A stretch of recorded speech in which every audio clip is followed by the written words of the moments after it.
So I'm about to give you a basic Bible reading plan you can use. But what I'm also going to do at the end of this video is I'm going to give you my personal current reading plan that I'm actually using myself right now. So the basic Bible reading plan I'm going to give you is basically you reading from 3 different places in the Bible. And when I say 3 different places in the Bible, I don't mean that you have to read these 3 different places in the Bible every single day. What I mean specifically is these are 3 locations in the Bible that I want you to read from in order to get some context, in order to get some clarity, and also to get some enjoyment at the same time, and to not feel like you're lost. So the first place I'm going to recommend you read is Genesis to Malachi. I want you to have 1 bookmark in your Bible, and some people are going to tell you the Old Testament isn't important. It is really important. I'll tell you why. So where some people just say just read the New Testament, focus on the New Testament as a new Christian or whatever it is, the Old Testament gives you loads of context about what's actually going on and why the New Testament is actually important. The second place I'm going to tell you to have a bookmark is the book of Matthew.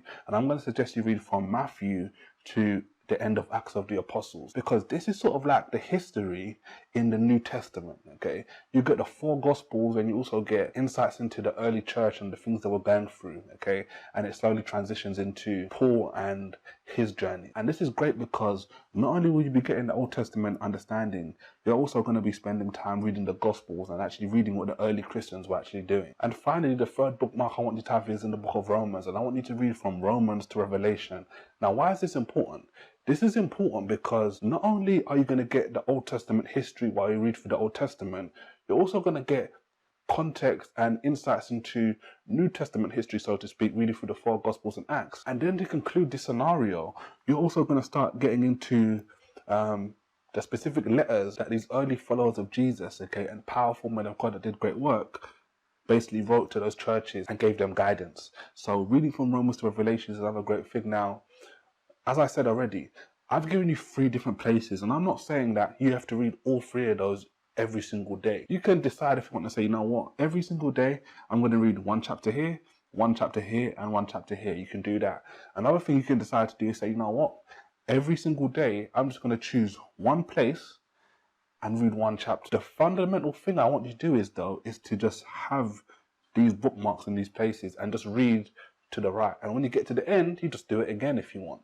Because as you're continuing through these different places, you get great context. And this is a great basic Bible reading plan you can use. So here's the current reading plan I'm actually using, and it's broken down into 7 different components, okay? So where the basic plan I've given you today is basically broken down to 3, this is broken up into 7. So the first place I've got Genesis to Ruth. I wanted to focus on the Torah specifically, but also beyond the Torah, because I didn't want to have loads of different bookmarks. I kind of said, you know what, let's group Genesis to Deuteronomy, then also include Joshua, and then also include Judges and Ruth, okay, as a collection for themselves. And I categorize it as like the Torah plus. Then the second place we get to is basically 1 Samuel all the way to Esther.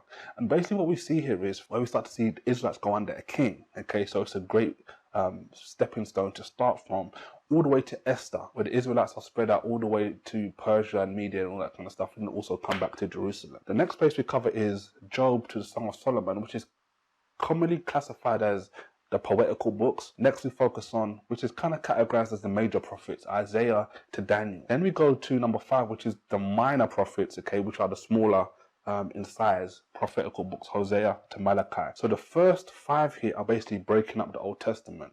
And then what we have as number 6 is we've got Matthew to Acts. So this is obviously, as you know, similar to the basic thing. We've got sort of the historical New Testament scriptures, the Gospels and the Acts of the Apostles as a collection of books as well. And then we wrap up with number 7, which is the book of Romans, which is after Acts, all the way to the end of the New Testament, the end of the Bible, which is Revelation. The great thing about this is, as I've kind of explained for you, is I can decide, you know what, I'm going to read 1 chapter in all of these different sections, just so I'm getting a balanced diet throughout the scriptures. What I can also do is, I can say, you know what, I'm going to pick some from the Old Testament and some from the New Testament. I can do that. I can say, you know what, I'm going to take 1 from the Old Testament, 1 from the New Testament. And what I also find myself doing a lot of the time is I just literally pick where in these 7 sections, okay, I want to take my reading from. Do I want to read from Torah, basically the Torah plus? Do I want to read from the Kings? Do I want to read the poetical books? Do I want to read the major prophets, the minor prophets? Do I want to read the gospel history of the New Testament? Or do I want to read the epistles, and obviously Revelation, which talks about the end of the world, etc. That's the basic reading plan you can use. This is the current reading plan I'm using right now. And a final thing I'll say about reading plans is don't become stringent, okay? Don't just become religious and say, this is the reading plan I'm using and this is what I'm going to be doing going forward. I've been there, I've done that, and it's not even the smartest thing to do. Why? Because you don't want to ever put yourself in a position where the Bible reading becomes like a task or a chore or anything like that. If you like this video, I'm going to recommend you watch this video here next, because it's a great video for you to watch, which is going to help you, okay, implement this stuff quite easily, okay? So make sure you watch that video here, and if you haven't already, subscribe to the channel, and obviously links in the description box if you want to support us more than a subscription to help us continue to produce videos like this every single day. Thanks and take care.